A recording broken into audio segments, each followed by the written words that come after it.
beats, man. Oh, that's what we're doing. We're singing. Y'all know nothing about that. Watch me. Watch me. Come on, Ed. Come on, Ed. Prove yourself. Take it on, dig it. Take it on, take it on, dig it. Take it on. Hello, we're back once again with another movie podcast review thingamabobber for our patrons, the lovely patrons. And this week we've got an old time classic Disney movie, 2003 hit Holes, starring the one and only Shia LaBeouf. And in order to really get a feel for what we're working with here, Justin's going to read this little summary thing. Yeah. Come along, audience. This week we're building character the old-fashioned way.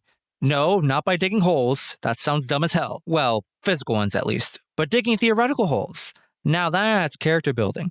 For instance, I've been digging myself into holes in our other podcasts for years with my bad takes and constant penchant for spoiling things for my other castmates. Now look at me. Compared to who I was at the start of all this, well, it's like I'm a brand new man. Confident, level-headed, and full of gusto. And don't even get me started on Crispy here. He's been digging himself into holes ever since these movie reviews became more consistent, always telling people he hates watching musicals. Of course, they're going to keep recommending them for us to watch. However, now he's been toughened up. Nothing will faze him ever again. He can watch any musical and remain in complete control of his emotional state. His unflinching mental hardened against any musical thrown his way. Ain't that right, buddy? That's right. Good one. Anyway, now on to the rest of the summary. Holes is a neo-Western comedy drama about a kid named Stanley Yelnats, who gets sent to summer camp after he is convicted of stealing some baseball cleats, excuse me. This is no ordinary camp, though. Instead of fun activities like archery, swimming, and hiking, all we do here is dig holes and build character. During his time here, Stanley meets a lot of boys convicted of some crime or another, and they slowly bond over their shared experience of digging holes. Most important of all is a younger boy named Hector Zeroni, whom Stanley develops an especially tight bond with. In the background of all this present-day activity, we learned of the past, where the Yelnats and Zeroni lineages are intertwined and led at one point to a curse upon the Yelnats family that inflicted them with bad luck for all eternity. Now it's up to Stanley and Hector to potentially break this curse without them actually realizing they are and bring good fortune back to their lives. Wow. Yeah, I'm gonna just say it. This is take 2, everyone. If you thought that read was bad, you should have been here for the first one. I didn't make it past the first paragraph. I had 18 heart attacks listening to you read it the first time. And I had My 18 goodness. strokes, and I've lost a good quarter of my brain matter. There are so many dark spots in my brain, bro. Oh my god, it was watching a train wreck doesn't even begin to scratch the surface of Honestly, what was going on in your brain. I might have been having a serious medical episode, and we'll just never know. I hope I never do, but it seems like you're okay now. Yeah, I had to give myself a hard reset. Yeah, and like in the purest sense as well. Mm-hmm. So hey, Holes. This is a bit of a change of pace for movie reviews, really, in the sense that this is a movie that I've seen before. There have been a lot of movies recently that have not been on my radar. I have not seen most movies that have been recommended to us. So having this one that I've seen already makes this a little nicer, because I feel like it'll be at least a little easier to talk about. Having and I didn't need to pay uber attention to the movie as I rewatched it. I kind of felt all the beats, all the important ones anyway. So what about you, Justin? How are you feeling? I definitely watched this movie what feels like for the first time relatively recently. I want to say within a year. Within the past year, I feel like I've seen this movie. Oh, really? For what feels like the first time. Like, it was on Disney Channel all the time, but I definitely was not paying attention to what was going on if I ever actually sat down to watch it, quote unquote. So yeah, I'll say I'm late to the party on this one, and then this is, I guess, a rewatch of sorts. The only thing I could really think, or rather the thought I couldn't get out of my head while I was watching this movie, was 2 things. One, man, what a shift in Disney's imagery. I can't believe this is a Disney movie. It's not super dark or gritty or anything, but bro, we got shootouts. There's not so subtle racist undertones going on. there's like light cursing kind of sorta. It's very different from the Disney we have nowadays, right? In terms of like yeah, there's people dying. Yeah, actually dying. We're burning down schoolhouses. Like it's crazy. And then the other thing was, and this is my sleepy brain talking for sure, I'm just watching this movie and I know what's going on. Like I know the major plot points and beats and whatnot, and I'm just thinking to myself, what's the point of all of this? Like, is this supposed to be like, is the message about destiny? Is like, I feel like it's supposed to be like a point to all of this, like some theme or some platitude, some parable, something. And whatever it is, I'm not catching it. Well, I mean, I don't know that necessarily every piece of media that has to have a message attached to it. But I think if you wanted to try and find one out of Holes, it's something along the lines of perseverance and never giving up on your dreams, maybe. And also, don't tell lies, because when you do, the life happens. Life gets you. Also, keep your promises. Yeah. Mm-hmm, Definitely that, or you get cursed for all eternity. Yeah, don't forget to carry the fragile fortune teller up the hill after she tells you to. Yeah, there's definitely magic in this world. By the way, this is not the normal human world. This world is magic. Is it? I mean, we have like clear mysticism or whatever the correct term is here. I don't want to call it voodooism. That seems a little bit of a stretch or an assumption, but we got something. Yeah, there's no, you can't just. I'm not going to allow anybody to chalk this up to just happenstance and coincidence. Like, sure, the message can be about perseverance and whatnot, and hard work being paid off, and maybe even being a good person paying out for you in the long run. But this world is definitely magic. Like, Stanley, a Yelnats carries a Zeroni up the hill, and suddenly everything starts going right. And then there's all this fucking gold. And then at the same time, his dad makes a concoction out of peaches and onions, and it works. And then he's not convicted anymore. And also, it rains there for the first time in 100 years since the Yelnats originally fucked up. So, this world is magic. This world has magic in it. I refuse to hear anything from anybody else elsewise. I have one thing to say. I like onions. Peaches are also pretty good. I'm just saying, I think they might make a good combo. And if someone wants to whip something up and let me test it, I'm all yours. I don't know if I can get behind you. I mean, well, okay, well, hold on. I will try it. I will expect it to be awful, though. Whatever it is. I don't think I feel like awful is too harsh of an assumption. Could you like not like it? Yeah, sure, absolutely. But like, unless you hate onions, I feel like the peaches might even overpower it. But even if you don't hate onions, personally, I love onions, and peaches are good enough for me. So I'm like, bro, like, there's no way that's going to be bad. You got some sauteed onions mixed with some peaches, I don't know what you're going to do with that. I can't cook, and I'm not creative in that realm. But like, I just see nothing positive here. I mean, this feels like the closest I could do for you is probably something. You know how like they'll use pineapple to make glazes for chicken or something. Like you do like the same thing with peaches and onions instead. I guess I guess maybe it's not awful. You're right. But might not be that appetizing depending on what you do with it. You can make a nice jam with it, like if you go to like a fancy restaurant, you get like some bacon jam. Yeah, now you just get something. You got a jam going, get some peaches, some onions, and whatever else you want to throw in there. That's what I'm saying, man. There's only upsides here. I don't see that. I can't imagine the downsides. I wouldn't say there's only upsides, but I definitely wouldn't make that claim. I would say there can be upsides, but I think there definitely can be downsides. Nah, bro, I believe. Onions can be overpowering. If you eat them raw, sure, I guess. Once you cook them, with the exception of shallots, which I've had once, I feel like onions are just like pretty mild in my mind. Unless you pickle them. Well, then in case like you pickle anything, it's got a really pungent flavor and whatnot. Anyway, that's what you're saying is hot food take, right? Or assumption rather. In the middle of our movie review podcast, yeah. So, maybe I don't remember it from what you said earlier, but do you like Holes? Are you a fan? I think I'm mostly positive toward it. This isn't a bad movie. It's definitely not a great movie. I don't know if it was ever theatrically released or it was just like a Disney Channel like release for TV kind of film. But like I Even as an adult, this is a good movie. If I'm a younger person who's the target audience, I think this is probably like an even great movie.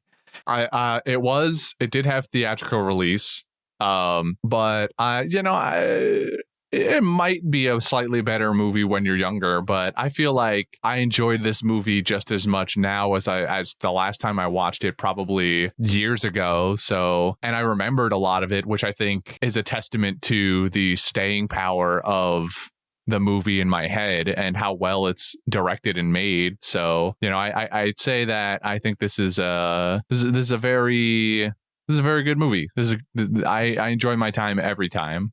Nice. But leading into sort of the beginning of the plot, then we have the story of a young guy named Stanley Yelnats, who you quickly learn his last name is just his first name backwards because fuck it. I mean, that's pretty good. Listen, I know exactly one other person who's done that with their name, and all I'm gonna say is their name backwards is also pretty cool. Can I pronounce it? Not necessarily, but it looks cool. Huh. Okay. Interesting.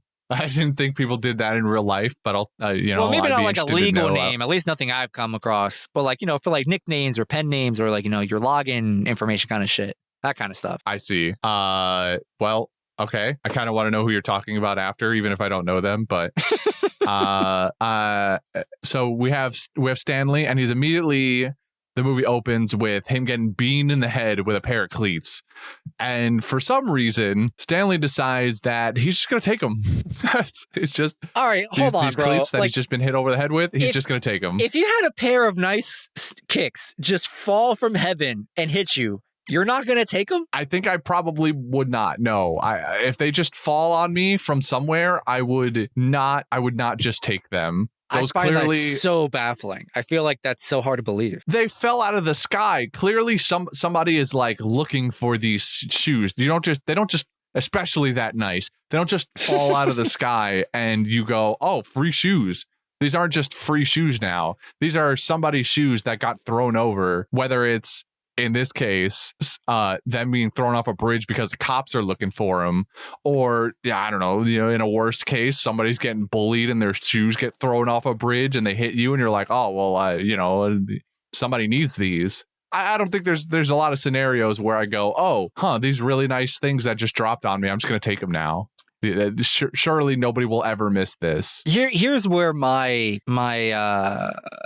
I guess my upbringing informs me of my decision making here. So like for one reason or another, people would just tie their shoes together and then throw them over like phone lines or whatnot. I do not understand the cultural significance of this activity. That doesn't even matter to me. My understanding is if you do that, you don't want your sneakers anymore, whether because they're all beat up or whatever. You have given them away, as far as I understand. That is the social contract you have sent out into the universe. If you're tossing sneakers into the air, they're for grabs. Whether you but look at them.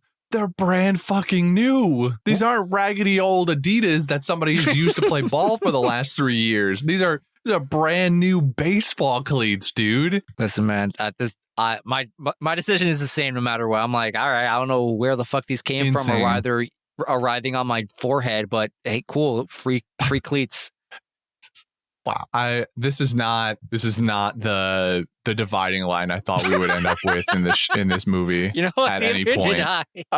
Listen, man, free shoes are free shoes. That's how I see it. Okay. Well, that's a take. Remember that thing about bad takes and digging holes earlier? Yeah, you're the one I feel like you've dug perpetuating it right now. It's crazy. It should have been me, but it's clearly you. A deeper hole than I have. What I'm saying is I think you've dug a deeper hole in this take than I have. You're the one stealing shoes, not me. It's not stealing. They fell from the fucking sky, man.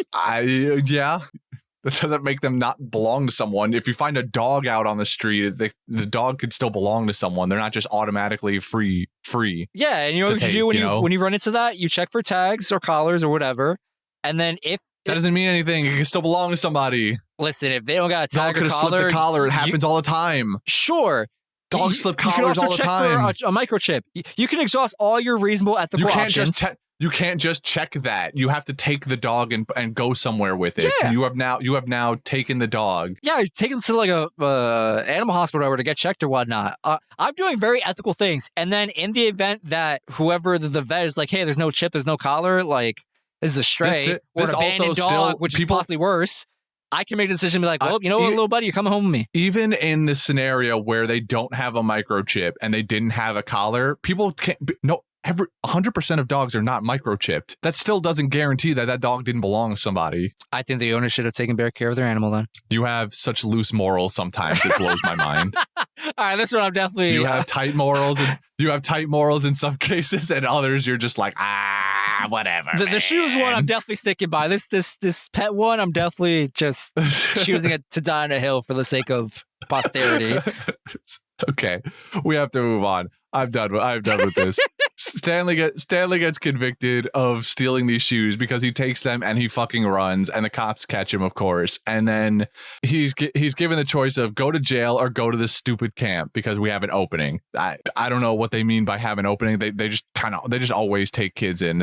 I didn't know if they. So, I mean, granted, it's like they're not building new fucking cottages or whatever. They theoretically could hit a maximum capacity, but like, come on. Let's be for real. Right. But do they care? Do they No. really care over there? Probably not. You know, we only ever see them replace kids that get hurt. So at the beginning, we get this scene of someone getting fed up and they let themselves get bit by a rattlesnake. And then Stanley, that's his opening. And then later we have Twitch, what happened? Twitchy? Wait, what happened? Yeah, Twitch comes, but why does Twitch come again?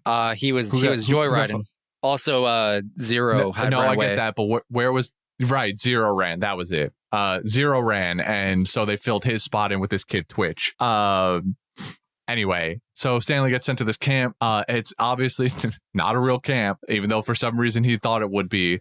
And then Okay, hold we're on. told, and now we've got the start. Hold on. I understand that this does not match the idea of camp in anyone's mind. However, saying that it's not a camp feels a little wrong. Like, is it a camp I want to go to? Is it one I would recommend? No, but I feel like it's captured the essence of camp. You go away from home, you sleep on someone else's like grounds, right? You got a tent or you got a cottage or a cabin, whatever, what have you. You have an outhouse. You got some not sketchy, but like dinky looking shower accommodations. You got a mess hall. I don't know, man. Like, granted, I've never been to like sleepaway camp, but this looks a lot like sleepaway camp. It's just a lot dingier and the conditions are worse. This is what camp looks like in your head. It's not that far off. I'm gonna be real. I guess I can't disagree with you there.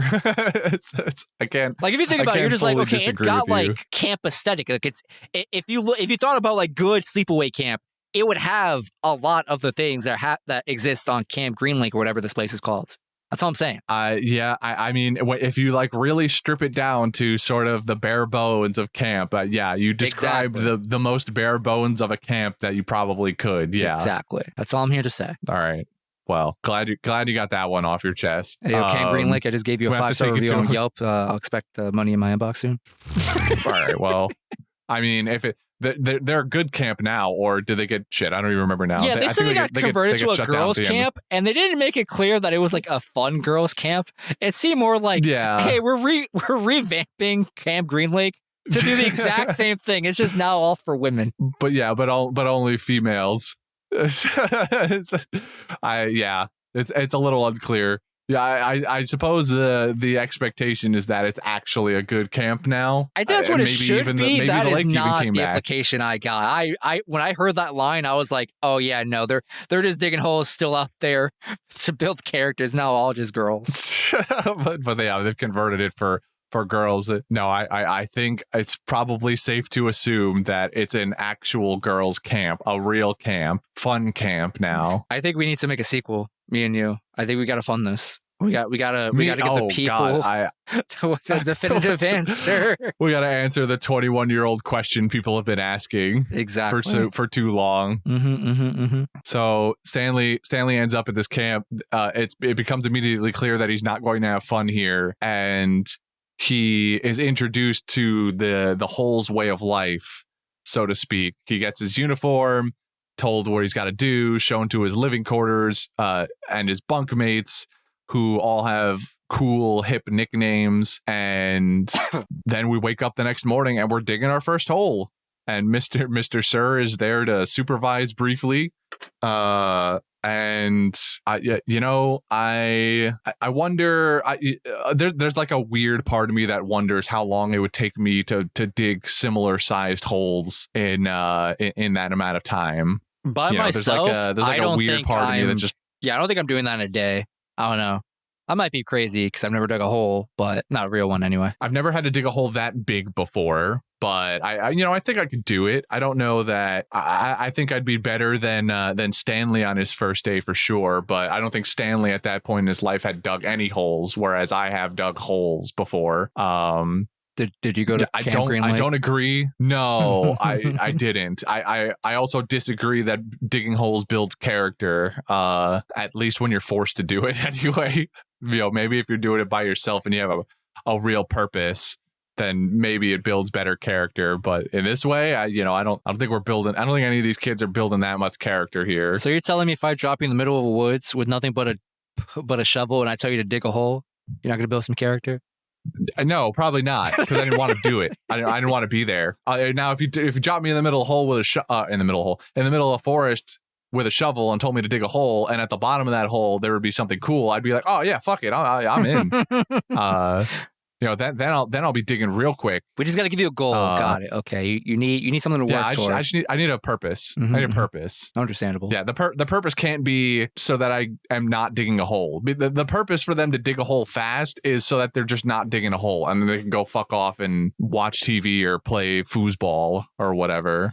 So I guess in a way that's a goal, but if I'm being forced to sit in this camp for 18 months like Stanley, then I'm lazy. I'm doing it the lazy way. Nice. So and relatively soon after this, we get a little bit of the past storyline. So we have this parallel where we're learning about we learned one story eventually about. That's kind of a one-off of Stanley's. I'm going to fuck this up. I'm going to say great-great-great-grandfather who wanted to marry this farmhand's daughter. And so he seeks out the advice of this mystic whose name is Madame Zeroni. And basically she tells him, take this pig, make it real fat, and use it as a wedding dowry for the guy to satisfy him. And for some reason, even though some other fat dude had offered a fat pig immediately, seemingly, for that daughter's hand, they just, we just casually wait, I guess, for unless it was the same situation where the fat guy was just like, yeah, I'll give you my fattest pig when the springtime rolls around, I guess maybe is the wait for the harvest. About it and saying it out loud. Yeah, they were waiting for the harvest. As I'm saying it out loud, I'm like, this is probably the case. Anyway, so we have this pig off, and the pigs look exactly the same weight, same size, and the daughter, who what was his name? Elia was the grandfather. I think his name was Ilya. Great Elia, something like that. He was warned that she's a bit of an airhead, and he didn't listen. He was just looking at her beauty, and in this moment, the airheadedness really comes out. Because this is so far beyond airhead. Like, yeah, it does actually match it, but like when I think of an airhead, I just think of someone who just lacks technical knowledge. This woman doesn't seem to have opinions of her own. Like, no. Surely you could just pick your husband, even if for like shitty reasons, off of face value, right? Like, surely that is something a actual human being is capable of. Yeah, surely you don't look at the fat slob guy and go, all right, hold on. Why are you taking shots at me, man? What the fuck? I was not. Listen, fat slobs deserve love too, all right? That's all I'm here to say. Fuck. You are nowhere near this guy. That guy is absurdly fat and slobbish. You are, I wouldn't even use those terms to describe you, but if you're going to self-describe, you are the mildest fat slob I have ever seen in my life. Listen, I'm a functional fat slob. That guy is like in ruin. Like he needs help. He needs help organizing his life. His messes, cleaning up a little bit. He probably not so bad. But he still ends up with the girl because Elia, frustrated that she doesn't just immediately pick him in the first place, just storms off, gives them the pig, and the girl too. As soon as that happens, and the fat dude gives her a big hug, and I think maybe like kisses her on the cheek even too. She looks mortified.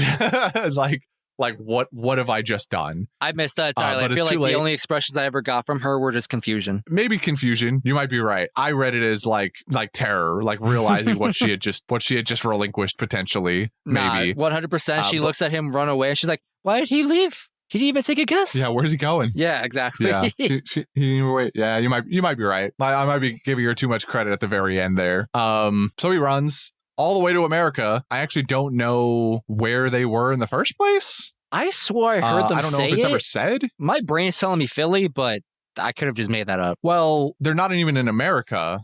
They say he goes overseas. He takes a whole boat to America. So my assumption is they're somewhere in Europe. I thought you meant you're referring to like the No. How do you say their name? Yelnats? The Yelnats? Yelnats. The Yelnats. Yelnats. Post grandfather immigrating to America. No. I'm talking Elia still, where that situation is happening with the whole pigs and the daughter thing. Gotcha. That's like, I mean, it's clearly somewhere in Europe probably, but they never really explicitly state where. The only name I remember from there is, Ilya's, their great grandfather. And I'm basing this purely off of a single man that I know with the name Ilya, who is Russian. And so I'm going to make the very broad and bold assumption that Ilya is a very Eastern European name. And so wherever they're from, they're from Eastern Europe. Sure. That's fair. So he takes his boat to America, and in the middle of that, we flash back to, or he remembers in a dream that he was supposed to carry Madame Zeroni up a hill so that she could get big and strong like the pig, and he never did that. So now he has condemned his family lineage to an eternity of bad luck and suffering, and he just kind of sleeps that off. And we never really hear anything out of Elia again. And returning to the future at some point, you're recognizing now that like, oh well, the whole family's blaming this. The grandfather that we see in the movie is like down on his luck or whatever.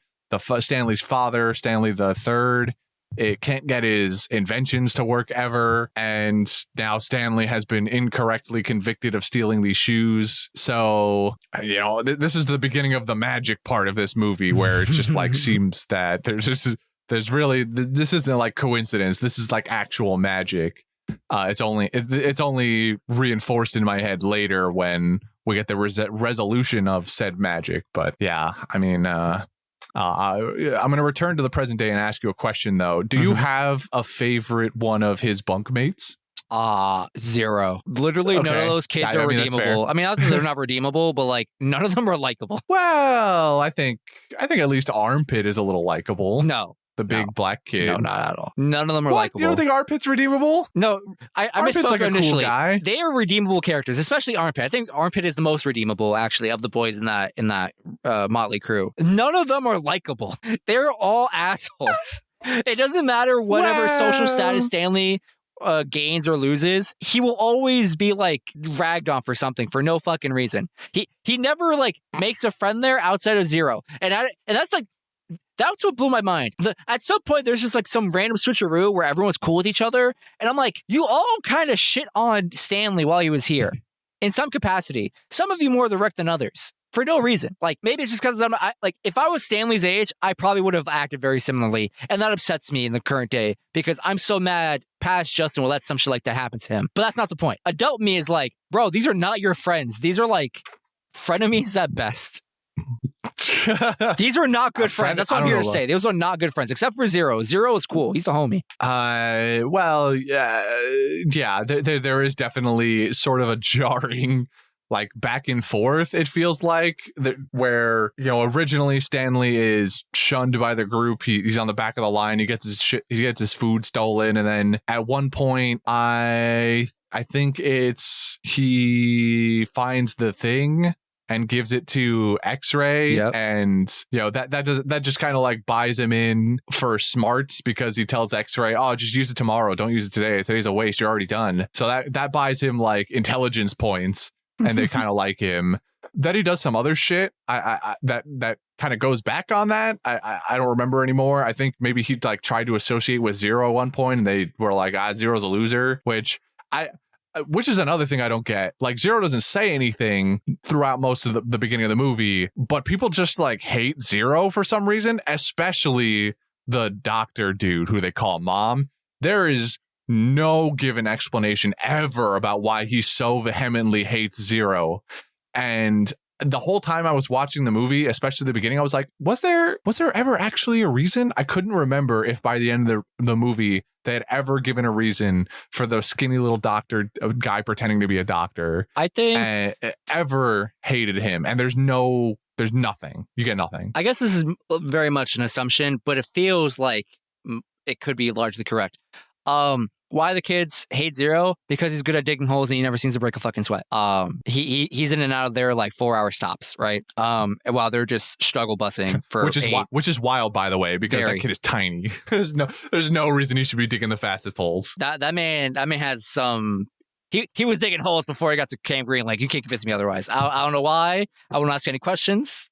And for as far as why Doc or whatever they call him doesn't like him, I would assume it's from a Zero's just kind of like disobedient, quote unquote, from like the get-go, because he just chooses not to talk to people. People ask him questions, doesn't answer. And so, you know, that it's like when your parents grill you and they ask you a question, but it's 99% a sarcastic question or a hypothetical or whatever the proper term is, so you're not meant to answer it. And so at some point you're like, all right, cool, so I just won't say anything. And then the one time you're meant to answer the fucking question, they're like, why aren't you answering me? Kind of like that kind of shit. So you're seen as insubordinate. That's what I just assume Zero's perception from others is. He's just seen as insubordinate. He's just like, bro, I haven't done anything. Y'all are just so mad for no fucking reason. Fuck y'all. I can respect that. Huh. Well, wait, who you respect? You're respecting Zero here? Absolutely, yeah. That's the only person on this campground worth respecting, in my opinion. Yeah. Well, yeah. I mean, I'm gonna go back and say that at least Armpit is a relatively likable character. I think the rest of them, like, sure, you can make arguments that they're all assholes to Stanley, but yeah, there's also the part like where what gets them to like really like him, like Stanley at one point, or Caveman as he gets become known as, is he like fights one of the other kids, one of the bigger kids in the cabin, not part of their group, but of a different group, and he like stands up to that guy, and suddenly they respect Caveman now, and Caveman's part of the crew. Sure, whatever. And then you know, even then, I think there's something that doesn't hold for super long. Like, there's still again something that happens that is like that makes them kind of reel that back in. I don't even remember what it was anymore. That's what I'm saying. There's no rhyme or reason. They're so flip floppy with him, and I'm like, bro, these ain't your friends, bro. Yeah, but because it's a kids movie and there has to be a happy fun times resolution, they're all friends by the end of the movie, having a pool party at their fucking mansion. Both of their mansions, for that matter.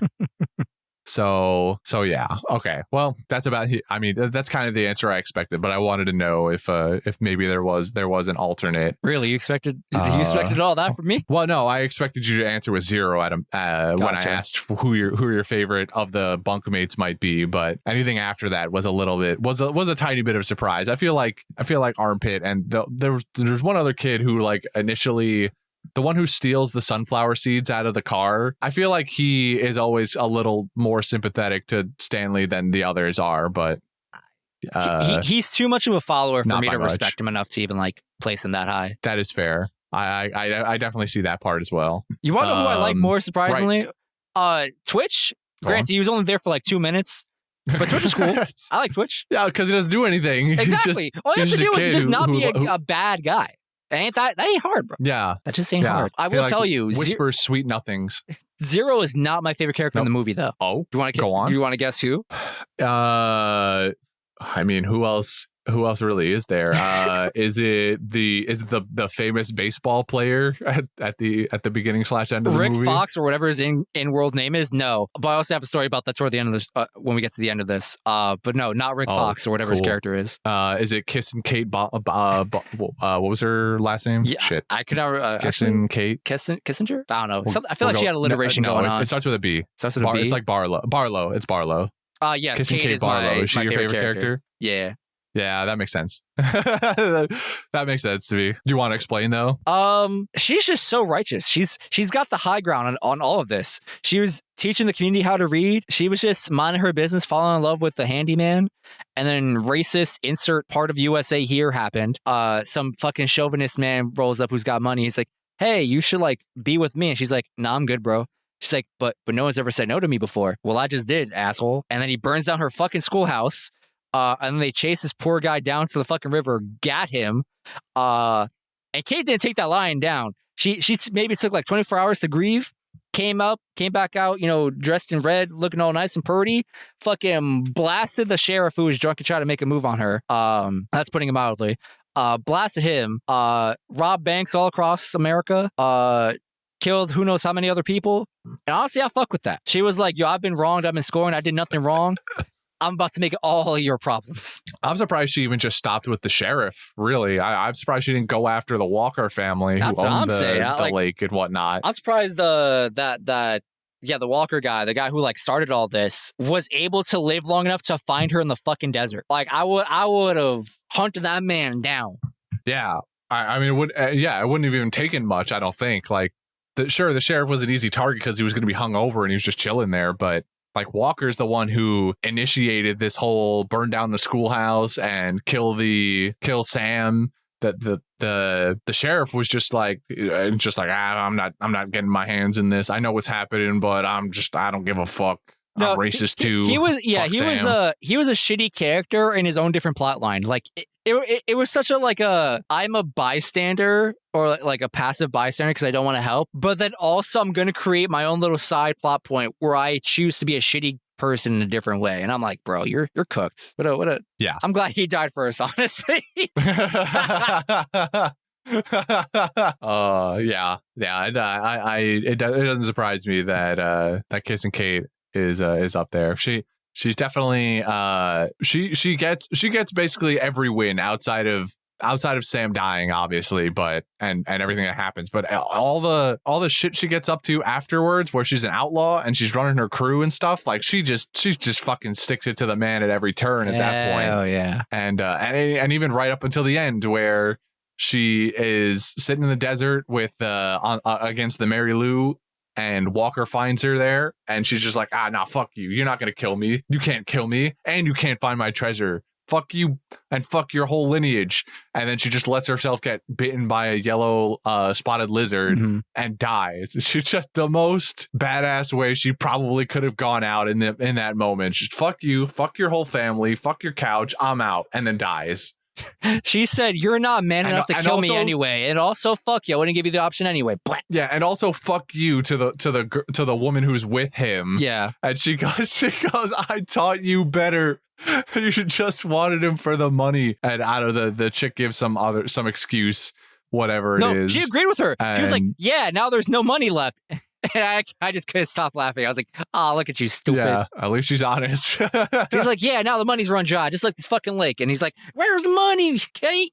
He's like, "Bro, you ain't getting shit from me. Bye." Yeah, and then there's like one of the slightly unrelated to this scene in particular, but involves the Walker family too. When we get the warden's backstory later about how she was forced to dig holes. Bro, I completely forgot that meme comes from this fucking movie. I've been quoting that little girl for the past year. Every time I walk into work, my former coworker goes and he's like, "I'm tired of this, Grandpa. But that's too damn bad. That's too damn bad. It's too damn bad. Fucking, that's not even a person anymore. That's a walking corpse. Actually, that guy looks more dead than fucking Mitch McConnell. All right, and that guy's a fucking walking zombie. They did such a good job with the makeup on whoever that person was. I hope that wasn't a real person. That couldn't have been an actual like 95-year-old grandpa they just dragged on scene where it's too damn bad. Like, surely it was someone in makeup, and they did a fantastic job between the makeup and how scrawny and frail they looked, and the raggedy ass cowboy hat. It looked like a zombie. The hat looked like a zombie too. Like everything about that guy looked unalive. Yes. Incredible. So So funny. I love that scene every time. Yeah. Okay. But going back a little bit here.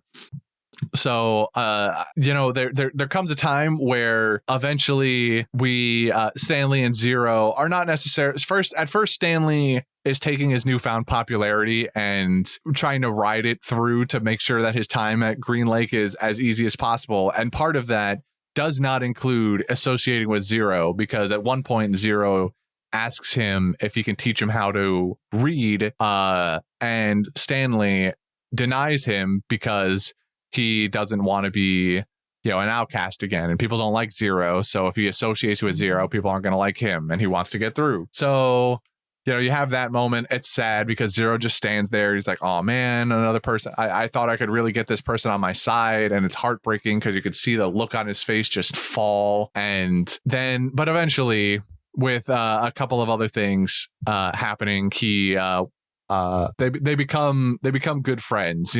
Zero digs Stanley's hole at one point when he gets dragged off to the warden's office at a future point, and Stanley realizes that this kid Zero, like you said, is the best person in this camp, and absolutely the most honest and genuine person.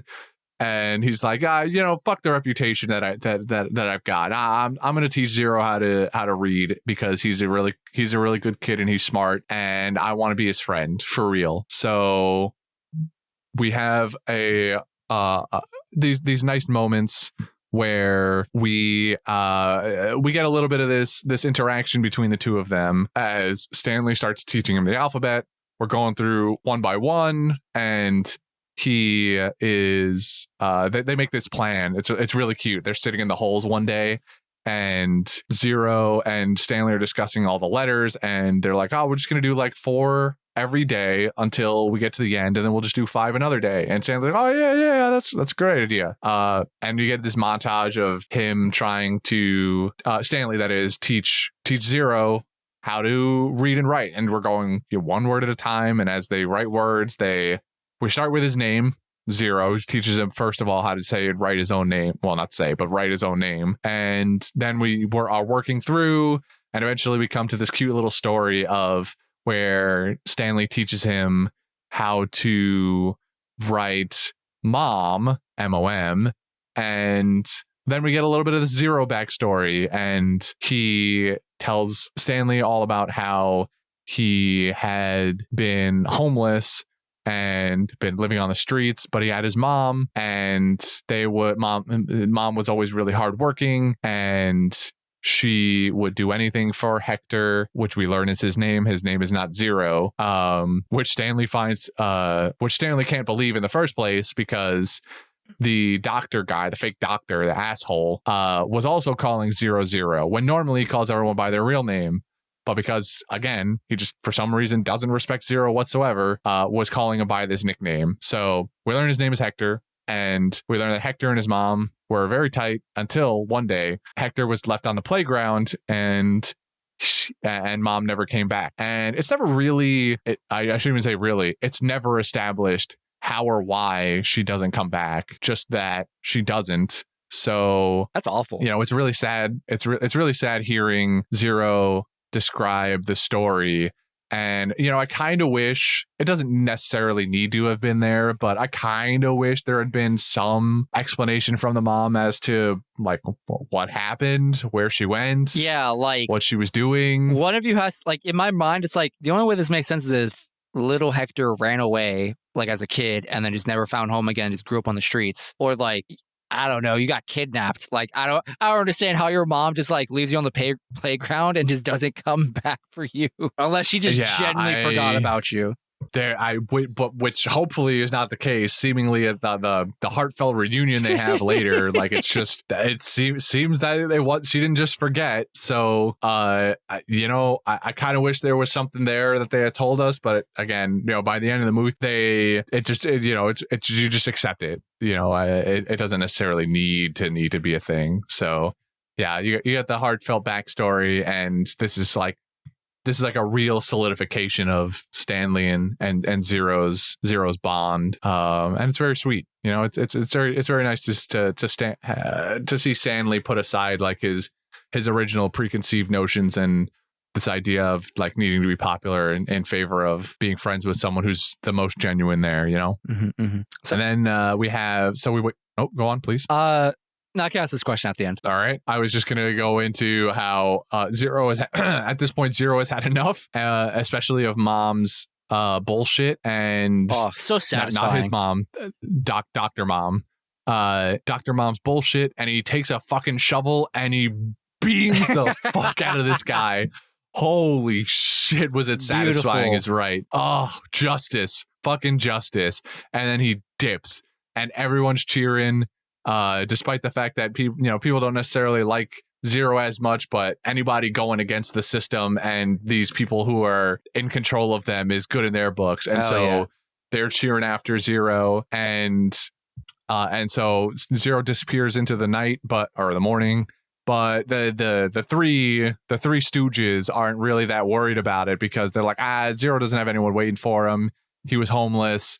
He could die out there. No one will ever miss him. So they're not breaking a sweat over this, which sucks. And they're all shit people, but whatever. And then the next day, or not long after, at least, because they have to have time to have Twitch show up. So Twitch shows up, gives Stanley, essentially, without really meaning to, the idea to steal the car. And so he does. And in stylish fashion, fucking crashes that shit. Straight into a fucking hole. Bro, that was probably the saddest part of this movie for me. I was like, yeah, he's gonna do it. And then he fucking drives into a ditch. I'm like, oh, come on, man. I was on the road. You had one job. You had it all set. What are you looking back for? That's what I'm saying, bro. Also, the fact that they somehow pulled that car out of that ditch at all, and it's like not totaled, bullshit, in my opinion. But I mean, they definitely had all the kids get in the hole and like push it or something.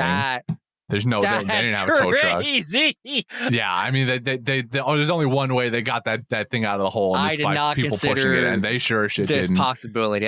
That's crazy. Holy shit. Yeah, they absolutely had the kids push and pull that thing out of the ditch. There's no way. I mean, I'm genuinely mind blown by this because I'm big smooth brain. And I was like, well, they never explained it. Not that it really matters, but the only way I know you could get a car out of a ditch is with a tow truck. So, I just made the unconscious assumption they got a fucking tow truck off screen. I did not consider this possibility of, hey, you want extra manual labor?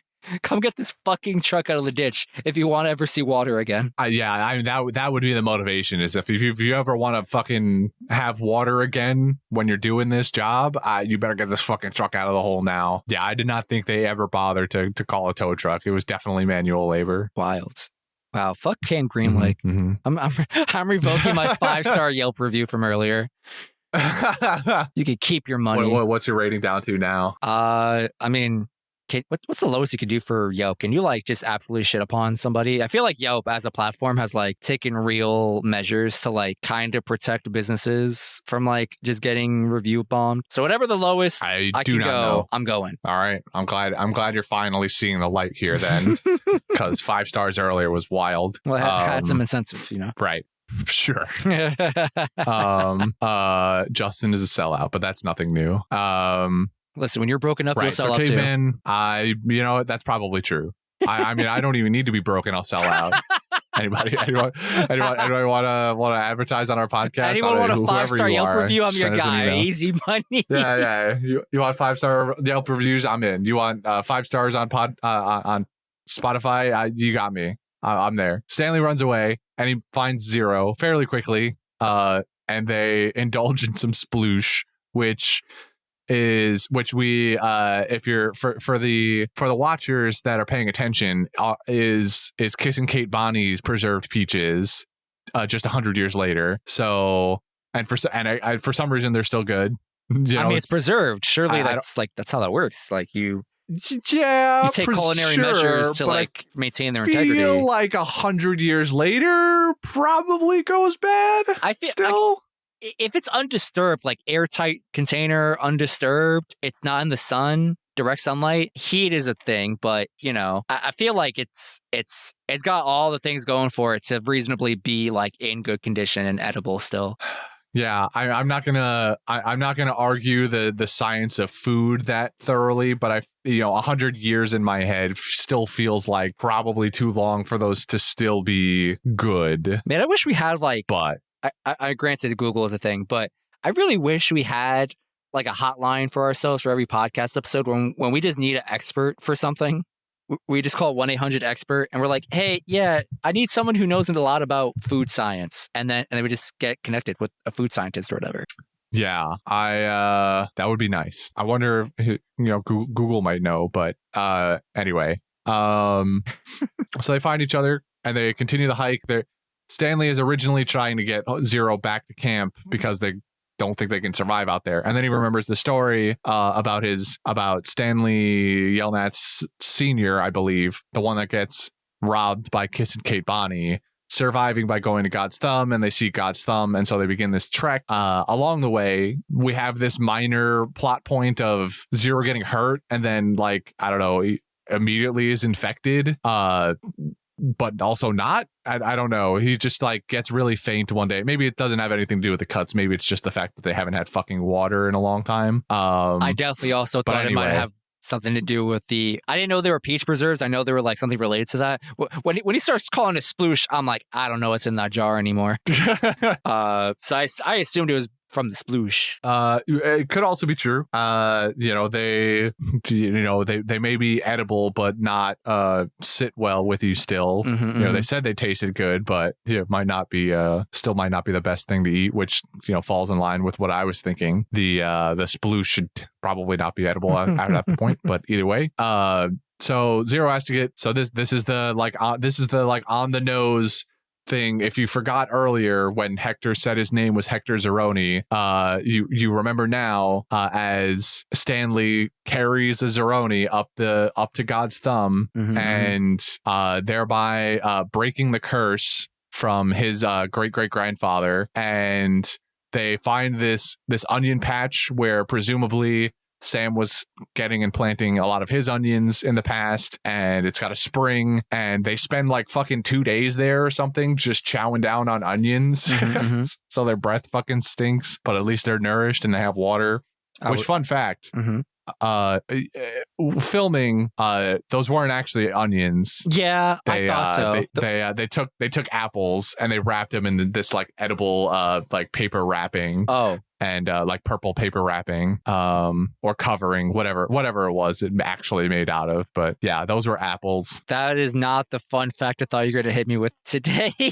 What did you think I was going to say? I the entire time I was looking at those quote unquote onions, I was like, okay, I've never seen an onion like straight from the earth before. I've only seen it as a final product in a grocery store. But I feel like those onions are actually turnips. Oh, no, those are apples that they put some kind of edible covering on. Wow. Yeah. So they're chowing down on onions, and then Stanley has this idea, right, where he's like, we did all that other searching by in and around X-Ray's hole after we found the lipstick tube, which, kind of in my mind, X-Ray's hole was not that far away from Stanley's hole in that instance. So it kind of surprises me that their labyrinth that they dug out didn't end up intersecting Stanley's hole at one point or another, but whatever. So they run back to Stanley's hole because they're like, you know what? I'm feeling really lucky. And I think whatever the warden's been looking for this whole time is in that hole. And they really have no basis for this. Neither of them know the backstory of any of this. I think the closest Stanley gets is just remembering the story his family told and how his family had gotten their shit stolen by Kiss and Kate Barlow. But even then, at the end, when it's revealed that Stanley's name is on the chest, he still looks surprised to me. So now I don't even know how to like really process that anymore. But either way, they find they're feeling lucky, punk, and they run over to the camp and in the dead of night and go to dig this hole. They find this chest, and also in the chest, or in the hole with the chests, it is a fuck ton of these yellow spotted lizards, which not a real thing. Are you sure? Yellow spotted lizards. I am. Are you sure they're not just like Rorschach's cousins? They are not Rorschach's cousins. No. They are bearded dragons in the film, though. Most of the time, when they're not CG, anyway. When the yellow spotted lizards are not poorly CG'd, they are. It's pretty good for like 2004 or some shit. 3, but that was That's pretty good CGI. I've seen so much worse from Disney, let alone anybody else. I've seen worse in the year 2023, let alone 2003. I mean, you're kind of right. Oh, please hold. Holding. Time. Mark time. We're 3 minutes. Yep. I got a water bottle. All right, I'm back. Welcome back. That was approximately 3 minutes on the dot. And my theory is I didn't make any noise as best I could. And theoretically, you didn't make any noise. So the Dylan program should just cut this all automatically. Sure. That's what we're going to tell It's ourselves. likely, but we also Write down a minute, an hour and 3 minutes. Yeah. What did we leave off on? Okay, hold on. Got to backtrack. We were talking about the onions that are actually apples and not turnips, like I thought. So we can go for there. They just start eating, and then the bearded dragons. We were talking about the bearded dragons. Yes. So yeah, I mean, my favorite part of this movie is that they had an actual quote unquote cast of 9 bearded dragons on set for use in these situations. I mean, they used most of them in this last scene here with the treasure chest, and they all just come spilling out. And then on them, they use this non-toxic children's finger paint to put the yellow spots on them and make them look a little brighter and more menacing. Yeah, So I remember Disney Channel airing like behind the scenes footage of this particular scene, and just Cleo Thomas and Shia LaBeouf just chilling with these lizards on them. I remember that. I remember thinking they were fucking nuts because I'm like, I don't know, 8 years old or some shit, and I'm like, you couldn't catch me in a hole with some lizards. but you could now. I think so. I'm not gonna lie to you. The first time I met Rory at your place, he kind of like beelined for me, and I was like, this is a little too aggressive behavior for me. Like, I'm pretty sure you don't have teeth, but like, I'm afraid. He has tiny little teefs. I don't know, man. He does have tiny little teefs. Your bearded dragon has way more energy than I would expect from literally any bearded dragon. Well, maybe at that point in time he did, but now he's a lazy, little lazy butt. He's staring at me now too because he knows I'm talking about him. Yeah, he's shedding right now, so he's not happy either. Grumpy. Damn, honestly relatable, buddy. Anyway, same. Yeah, for real. So yeah, this is mostly coming up on the end of the movie here, where we got this treasure, and we've already seen Stanley's lawyer pop up at least once because she tried to come get him. The curse was broken, and then in the background, a bunch of shit started going right for everybody. Where his lawyer came, he's being acquitted, and so he can be taken home. And his dad accidentally solved the world crisis of stinky feet. So and it was a mix of onions and peaches, as I think I mentioned earlier. And so then we finally have this scene where the boys can get out of the hole, and they just kind of stand up, not fearing the bite of these yellow lizards at any point. They just are like, oh, you know what? I think these things like us. And they just stand up and get out of the hole, which I thought was a little bold, but I digress. I feel like Stanley had like a moment of like just blinded by audacity and rage, where he just kind of didn't think. He was like, I'm getting out of this fucking hole to confront this person who's telling a lie right now. And then Zero, I guess, just followed suit or whatever. But yeah, nuts. I don't know that I would have been so bold, but I guess I'm not Stanley Yelnats. So we eventually get some justice served with the warden, Mr. Sir, and the doctor. None of who really are who they say they are, except for the warden. I mean, she's still in the Walker family, but the other two are just like fucking goons, like to the nth degree. And unlicensed counselor of some sort, a guy who's on probation and definitely isn't allowed to carry a firearm. Yep. And his name is Marion, which the kids all loved, making fun of him for having a typically girl's name. So justice is served. They all go to jail. Presumably, we don't see it, but they all, they're all. The government takes control of the camp and repurposes it. We learn repurposes it into an all girls camp that is allegedly still not about digging holes. And we learned that the treasure chest was just that. It was filled with fucking gold and loot and banknotes that were probably worth more than anything else. Forget the gold chalice. In that this chest. Fucking war bond from 18 whatever has been super duper inflated in its value. Like, holy shit. Yeah.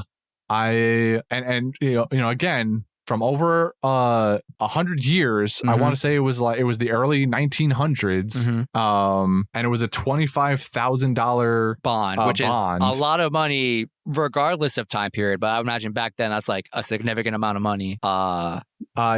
Yeah, $25,000 back then is already a fuck ton, but now each one of those things is probably kind of close to $1 million in that time in today money. Yeah, I'm gonna try that. How do you do this? Inflation calculator. We do that, and then we do 2000. Now we're going way further. Damn, I can only go as far back as 1913. All right. Oh, I mean, that's kind of close enough. Kind of. Can I please just type the number? Like, why can't I type in my monetary value? What is happening? Oh, yeah. Well, I didn't see it in the corner. Who types from right to left? What is this? This is nonsense. Right to left. That's what I'm saying. 25,000. Calculate. Bonds also work differently than like straight up money as well, based off of whatever the like percent yield was. Yeah. So this isn't a straight 25,000 to whatever today's money is, because which would have been nearly $500,000, by the way. It's actually less than I would have thought. Same, but but also that's just straight inflation. Bonds are different. Yeah, that's straight inflation. Bonds differ based off of, whatever the coupon payment is and like how many times a year it's supposed to apply or whatnot. Economics bullshit. So it was probably more than just straight up the calculation between inflation. So they made millions. Effectively, what it comes down to is they made fucking boatloads of money and for doing nothing. And then he took that along with his new formula, the dad that is, and they turned it into a worthwhile investment of sploosh. No, not the peach thing from the bottom of the boat.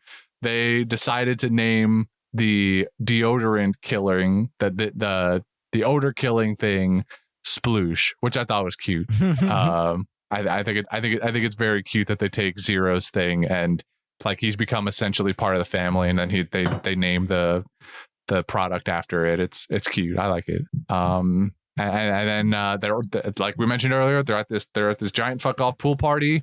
Zero's family has a mansion right next to the Yelnats family, and everyone lived happily ever after. And also they got to meet that baseball guy. Yeah. This is possibly the best. What's your story there? So Rick Fox is the actor there. And I haven't heard Rick Fox's name in a long time. Rick Fox is a famous actor and potentially, I think he's also a former NBA player. I don't remember that. He was around when I was like, a wee lad, but he wasn't on my like social radar. So I didn't care. The only exposure I had to Rick Fox proper as like actual like concept of him was he was the former owner / head honcho of an esports organization called Echo Fox, and all I remember about that is the like absolute like crumbling of that esports organization, because I think what happened was Rick Fox got like usurped in the company, or like someone in a higher position came into the folds. He like got voted off the board or whatever, and then a combination of loss of public interest / trust or whatever, public opinion, and then also like some type of scandal where I'm pretty sure someone said some racist shit about Rick Fox, and he also just like left. Oh, cool. So Echo Fox like fucking closed out within a month or so of this whole like corporate shift happening, and I just remember like, damn, rip Echo Fox, because Rick Fox is cool. He was like the first like kind of mainstream celebrity to like give a shit about esports, or like first person I knew or whatever. And then also I think that was like a telling of the times for esports, where from that point on, just the esports ecosystem was just taking a nosedive in terms of like franchising and whatnot. So yeah, shout out to Rick Fox and Echo Fox, or formerly Echo Fox. That thing's long dead, but it was a cool company, cool logo and all that. It's a sick ass name too. Echo Fox. That's what I said. Fire. But speaking of random characters, I have my question for you here is, who's your favorite camper / character in this movie? I think if I was going to choose, I mean, I feel like I've kind of made it clear that I enjoyed Armpit. If I was going to choose someone that's not Zero, I probably would pick Armpit as my other like camper that was at least tolerable. And also he has that moment at the end where he gives Stanley his mom's phone number or his phone number and tells him like, tell my mom I'm okay or whatever. And like he's been telling everyone to call him Armpit the entire time. He's like, tell Theodore said hello and that he's doing okay and all that. I thought, it was nice.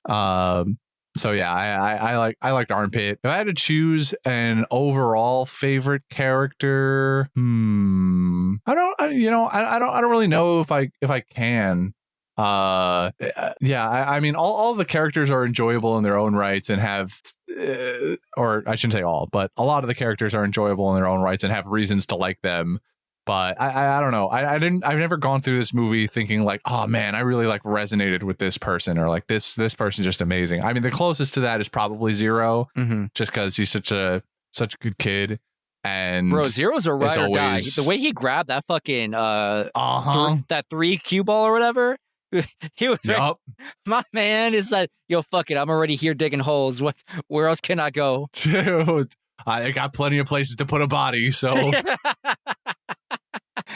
Shout out to Zero. I mean, the closest is probably Zero. Yeah, I think if there was going to be anyone that I could really classify as like my favorite, it'd probably be Zero. I think. Yeah, Zero's a good kid pretty much the whole way through. Even the story about him like stealing the cleats from the homeless shelter. He was like, he just needed shoes. He's homeless and has nothing to wear. He doesn't know that they're these high profile persons' cleats being auctioned to the homeless shelter. So even that part is just like this honest mistake that he made. He just thought you could take them. So yeah, I guess Zero's my answer there. Gotcha. Appreciate the response. So yeah, that's Holes. Actually, there is one tiny little detail. So when the end credits start rolling out, they start playing a soundtrack song or whatever. And the beat was familiar. I recognized the beat from like some popular song around that time period, probably. I don't remember it in this moment. If I played it, maybe I could jog my memory again. But this beat starts playing. And I'm like, oh, they got some like they licensed some like popular song from this time period. No, they got the camp kids, or at least some of them, to rap on the track. And the first person up was Shia LaBeouf, and I was like, holy shit, this is so 2003. Holy fuck. It's called Dig It. By the way, it's catchy, but also hearing like he's probably like 16 or something, young Shia LaBeouf rapping was what a time to be alive. Yeah. This might have even been the launch of his music career, I'm sorry, there's more? Didn't he? Am I crazy? Didn't Shia LaBeouf like actually make music at some point? I'd believe if you told me that, but I'd still be astonished. Not the meme song, but Shia LaBeouf music. I don't need a musical. I swear he's done more.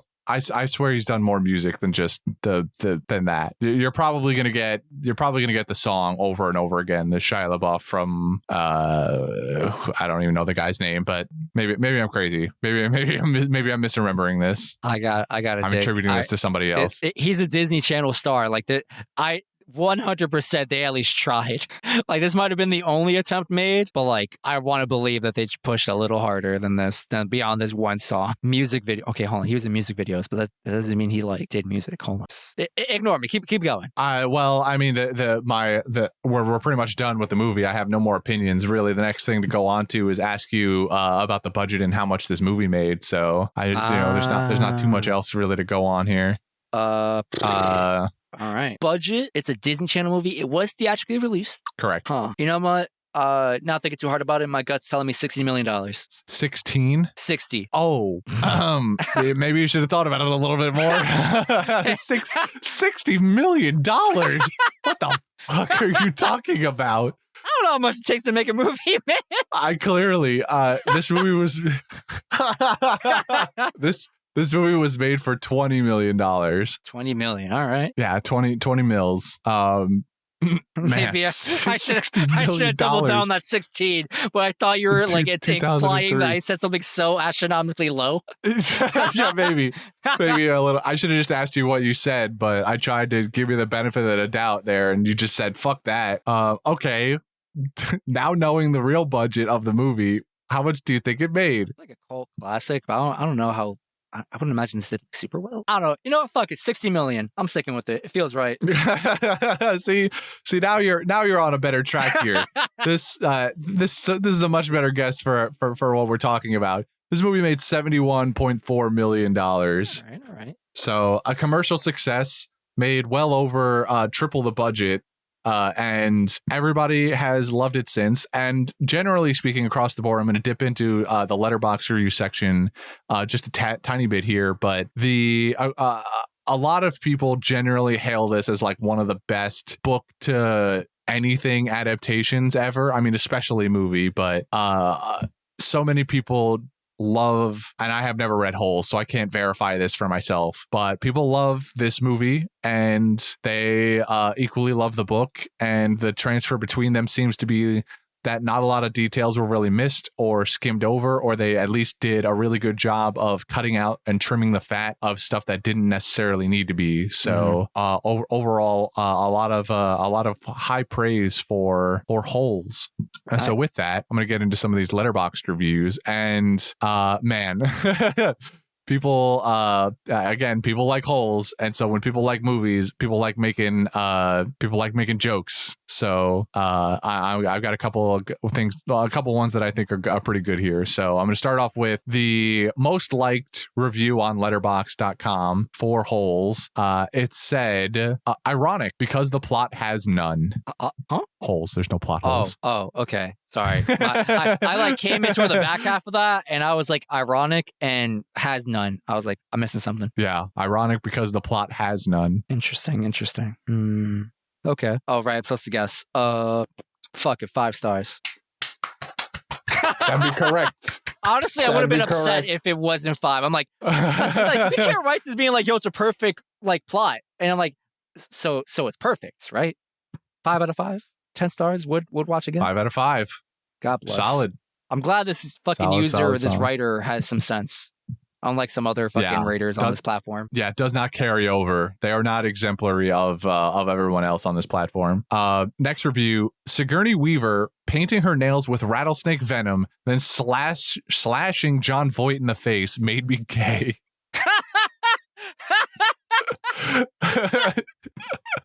And this person had a profile picture with a woman in it, so presumably they're very into Sigourney Weaver now. You know, funny enough, I wasn't exactly trying to fill in the blank, but I was kind of filling in the blank in my head. And granted, I didn't come to the same conclusion that this writer wrote, but I wasn't very far off. I'll tell you off the cast, I guess. Okay. Actually, can I say? I'm not going to say it on recording, just in case it's not okay for me to say it. We're going to play it safe. That's what we're going to do. We're not going to get canceled today. I don't know what that means. I'm scared. It's not bad. There's just certain things that certain people just shouldn't say because you're like, it's weird coming from you. You know what I mean? Oh, okay. That's kind of where I'm going. You can tell me later. Yeah. Let's tell you later.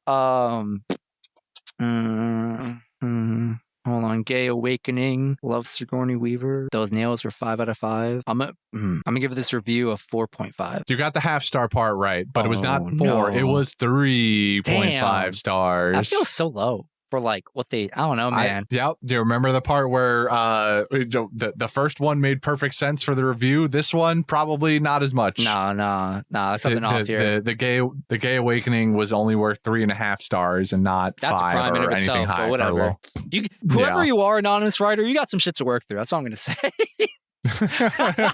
All right, next one. We've got this person who says, the part where kissing Kate Barlow curses that old racist's entire bloodline and lets a yellow spotted lizard bite her arm was a defining moment in not only my childhood, but my overall life. 5 out of fucking 5. Let's go. Kate Barlow. That's a 5-star review. You are right. Hell yeah. Kissing Kate Barlow gets the 5 stars. God bless. We love a feminist. Next person says, I remember thinking this soundtrack was the pinnacle of music when I was 9, and I was right.